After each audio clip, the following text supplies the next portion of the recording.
નંદી પણ ભગવાન શિવજીની કૃપાથી શિવજીએ સ્વયં અવતાર લીધો છે.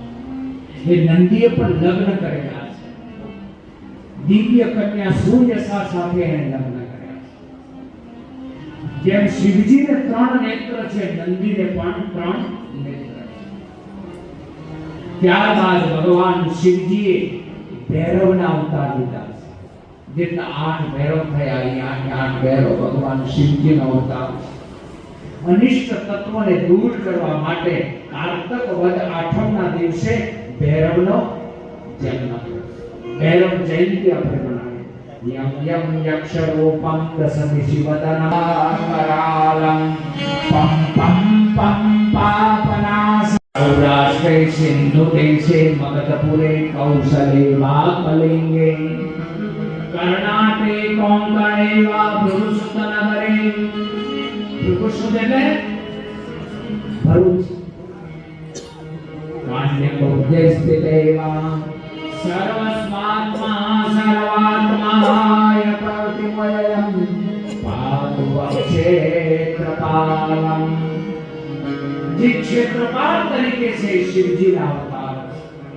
એક ભગવાન શિવજીનો અવતાર છે ગ્રહપતિ. અને ગ્રહપતિ સાંડિલ્ય ગોત્રના સુચિસ્મતી નામની કન્યાથી વિશ્વાનર મુનિના ત્યાં ભગવાન અવતાર લીધો અને એ ગ્રહપતિ તરીકે પ્રખ્યાત થયા. જેનું એમ કહેવાય છે કે 12 વર્ષે મૃત્યુ થવાનું હતું, પણ ભગવાન શિવજીની કૃપાથી એનું મૃત્યુ થયું નહીં. આ મૃત્યુંજય મહાદેવ ત્રાહિમામ જન્મ મૃત્યુ જરા વ્યાધિ પીડિતમ કર્મ. તો ભગવાન હનુમાનજીને આટલા બધા નામ કેમ અર્પણ થયા છે એની પાછળ લાંબી બહુ કથા છે. એના માટે તમારે રામાયણની કથા બેસાડવી પડે. રઘુડી દૂધમાં બધું મળે નહીં. રામની સેવા કરવા માટે હનુમાનજીનું રૂપ ધારણ કર્યું. અને એ હનુમાનજીના ગુરુ પાછા સૂર્યદેવ છે. સૂર્યને ગુરુ બનાવે છે.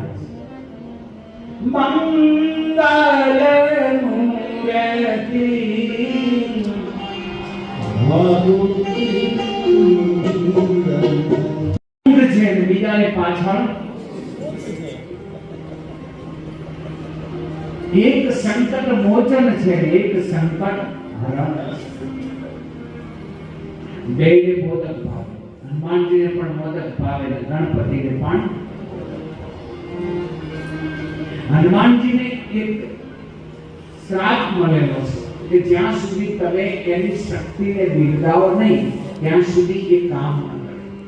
એટલે તો સુંદરકાંડમાં હનુમાનજીને બિરદાવવા માટે આખી સુંદરકાંડનું વર્ણન. અને હનુમાનજીને પ્રસન્ન કરવા માટે મંત્ર જો હોય મોટામાં મોટો તો એક જ મંત્ર છે. હનુમાન ચાલીસા એ મોટામાં મોટો મંત્ર છે, બીજો કોઈ મંત્ર. જેટલું બની શકે એટલો હનુમાન ચાલીસાનો પાઠ. આખા દિવસ દરમિયાન 11 પાઠ થાય તો બહુ સારું.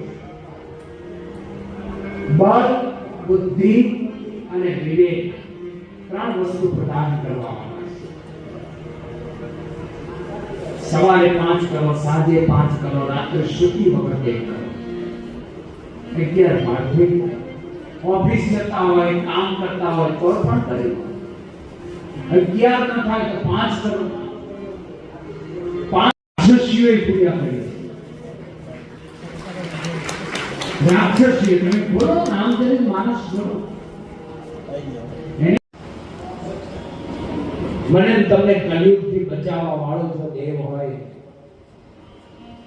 તો એ હનુમાન ભગવતી બચાવશે અને બીજો ભગવાન શિવ બચાવશે.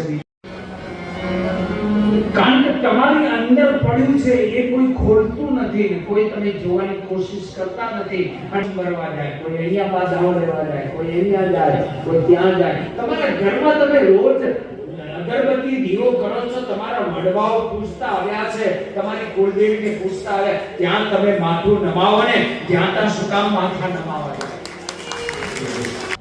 એને તમે માતાને ઉઠાવી અને એની પથારીમાં સુવડાવી અને દાદાની આખી પથારી ઓશીકો ચાદર બધું ક્યાંય ગલ્લો મળે નહીં. વળી પાસે એને સુવાડી દીધા. ઓલો થાકીને સૂઈ ગયો. સવાર પડી એટલે દાદાએ કહી જા બેટા ચા નું કહી આવ. એટલે ચા નું કેવા ગયો એટલે વળી પાછું દાદાએ ખિસ્સામાંથી ગલ્લો કાઢીને લે બેટા 10 રૂપિયા. 3 દિવસ ચાલ્યું પછી ઓલાને થયું કે માનો ન માનો પણ આ ગલ્લો આપણા હાથમાં આવતો નથી. આ ગલ્લો રાત્રે જાય છે ક્યાં કેટલું રાખો પણ નવી પેઢી નહીં સ્વીકારે અને નહીં સ્વીકારે ત્યારે તમારે ને એમના વચ્ચે સંઘર્ષ થશે અને કજિયા કંકાસ ઘરમાં વધશે. પરિણામ એ આવશે કે તમારું મૃત્યુ બગડશે. આ છેલ્લો પરિણામ એ છે કે તમારું મૃત્યુ બગડશે. આજની પેઢી સ્વીકારવા તૈયાર નથી. એ તો ઠીક છે તમારી પાછળ ચાલે તો ખોટી જગ્યાએ સંપત્તિ સંતાન અનુમાન આ ભરતમાં આવડે છે. અને મુરલીજી જે પ્રથમ દિવસે પણ આવેલા એવા આપણને એમ લાગે કે હવે રામેશ્વર ઉપર કમળ ચડ્યું. આપણે ગંગાની પૂજા કરીને ગંગાજળ ચડાવી કિલોમીટર જો મારા પોતાના માણસો જઈ અને જો કથા સાંભળતા હોય તો હું આશીર્વાદ આપવા નહીં પણ તમારા દર્શન કરવા માટે આવ્યા. 7 દિવસ કથા નથી સાંભળી શક્યા પણ એક ખાલી તમારા દર્શન કરશે ને તો એને 7 દિવસની કથા સાંભળ્યા બરોબર છે. એ અહીંયા પધાર્યા છે તો જોરદાર તાળીથી આપણે એનું સ્વાગત કરવું જોઈએ. અને પછી કમિટી દ્વારા જે કંઈ સ્વાગત વિધિ જે કંઈ ઉપચાર થતો હોય એ કરી અને આજે 2 જ્યોતિર્લિંગના દર્શન કરવાના છે. એક ત્રંબકેશ્વર અને બીજા છે કેદાર. એ યાદ તો રાખવો છે તો સારું છે. અને પછી દુશ્મેશ્વર અને પછી રામેશ્વર. તો ફક્ત આપણી પાસે 1 દિવસ બાકી રહ્યો છે ત્યાં સુધી જે હાર્દિકભાઈ અને એમની ટીમ અહીંયા જ્યારે પધાર્યા છે ત્યારે એમનું સાત્વિક સ્વાગત બહુચર ભક્ત મંડળ કડી અને આપ સૌ ભક્તજનો વતી સાત્વિક સ્વાગત કરું છું. એમના કે કઈ ખૂટે છે ભરતભાઈ ખૂટતા હતા પણ એમના પ્રતિનિધિ એમના નાનાથી આવેલા છે. ખરેખર ભરતભાઈ એમની ભલે અહીં લક્ષ્મણદાસ કથાના યજમાન છે અને સહયજમાન છે ભરતભાઈ સુવાણ અને છેલ્લે ભરતભાઈ આવી ગયું. ચલો કાંતિભાઈ ભરવા રવિશંકર મહારાજ જેવા છે. એમાં વચ્ચે કોઈ નહીં જોયા હોય. આખો દિવસ રસોડામાં સવારથી સાંજ સુધી કામ કરવું અને ત્યાંથી રસોડું આપણને એમના દ્વારા મળ્યું છે. આપણે એમને કોન્ટ્રાક્ટ નથી આપ્યો નહીંતર આવું ભોજન મળે નહીં. સુંદર મજાનું ભોજન જો આપણે 7 દિવસ લીધું હોય તો એનો ખરો યશ આપણા શંકરલાલને જાય છે. શંકરલાલ તમને પણ રામેશ્વર દાદા ખૂબ સુખી કરે, તમારી પ્રગતિ થાય અને તમને એવી ભગવાન રામેશ્વર દાદાને આપણે વિનંતી કરીએ. તો શંકરલાલ તમારો ખૂબ આભાર. આ કથાના જે આયોજક છે અશોકભાઈ પટેલ, જે મુખ્ય શિલ્પી છે આ કથાના, અને એમની મહેનત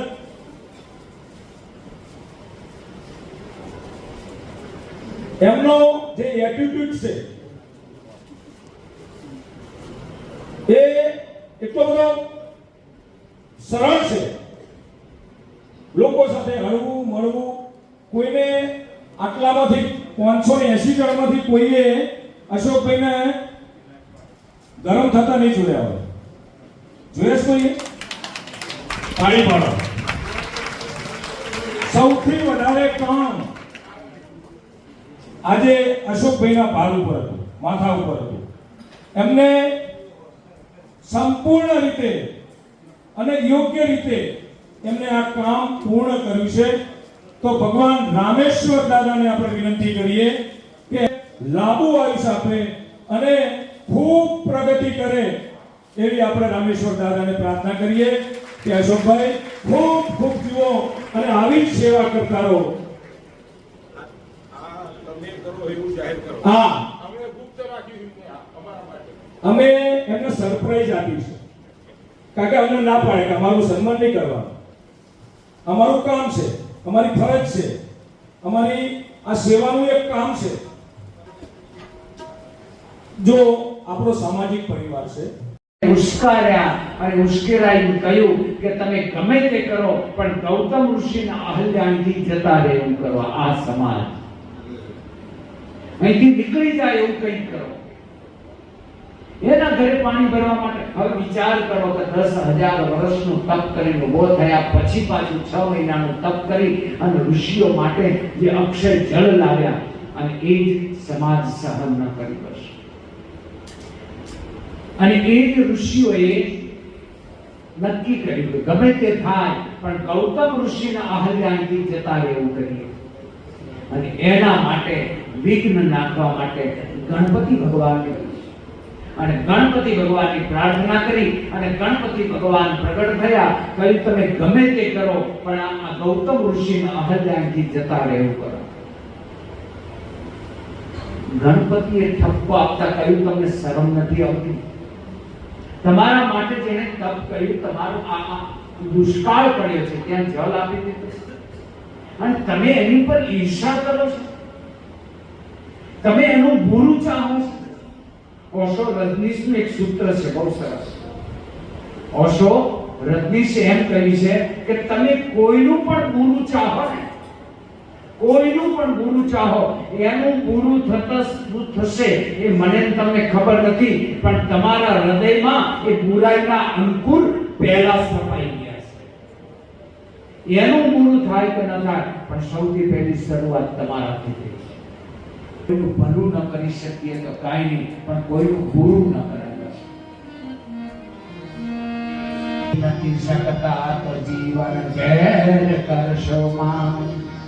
વિનંતી છે અમોને ચાંદ સૂરજ તપ કરીશ તો હું જરૂર કરીશ અને પરિણામ એ આવ્યું. ઘટના ઘટી, ઋષિઓ રાજી થયા. એક વખતે કોઈ ગાય, ગણપતિ સ્વયં ગાય બની ત્યાં ગયા. ગૌતમ ઋષિને થયું કે આ ગાય ઘાસ ખાઈ જાય છે, બગાડ કરે છે એટલે એને મરાય તો નહીં, એને હાથથી પણ ન મરાય. પણ બાજુમાં દર્ભની સળી પડી હતી, એ દર્ભની સળીથી આમ ઈશારો કરી અને ગાયને દૂર કરવા ગયા ત્યાં ગાય મરી ગઈ.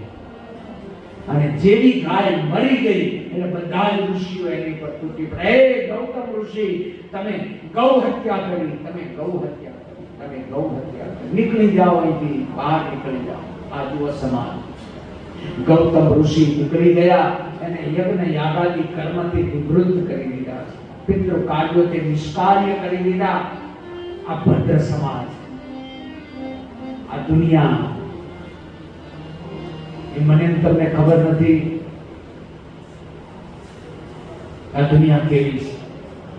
ભાઈ આ દુનિયા છે ને એ તમને તો અનુભવ છે કારણ કે આપણા કરતા વધારે દુનિયા જોઈએ છે. એક હાથમાં ગુલાલ છે અને એક હાથમાં ધૂળ છે. એક હાથમાં ગુલાલ છે અને એક હાથમાં ધૂળ છે. તમે સારું કામ કરો ને તો ગુલાલ ઉડાડતા વાર નહીં કરે, તમારી વાહ વાહ કરશે, વાહ વાહ વાહ વાહ વાહ વાહ. અને એક ડગલું જો ખોટું ઉડાડ્યું તો ધૂળ ઉડાડતા આ દુનિયા બહાર નહીં કરે. એનું નામ છે ત્રણ અંબા છે. અહલ્યા અંબા છે, ગોમતી અંબા છે અને ભગવતી સ્વયં અંબા છે. ગંગા ત્યાં પ્રગટ થઈ એટલે ગંગા અંબા છે, અહલ્યા અંબા છે અને ગોમતીજી ત્યાં અંબા છે અને એ ત્રંબકેશ્વર. એવી અનેક પ્રકારની કથાઓ, વિવિધ પ્રકારો મને તમને બતાવે છે. એક વસ્તુ ચોક્કસ સમજી લો, તમારો ચહેરો વિકૃત બને ને તો સમજવાનું તમારી અંદર બીજા રાજ્યોની અંદર હોય. શાસ્ત્રીજીને તો ખ્યાલ છે કેમ કે દરેક જગ્યાએ લગ્નના કાર્યને ખ્યાલ આવ્યો કે આવતી કથા દ્વારકામાં કરવા માટે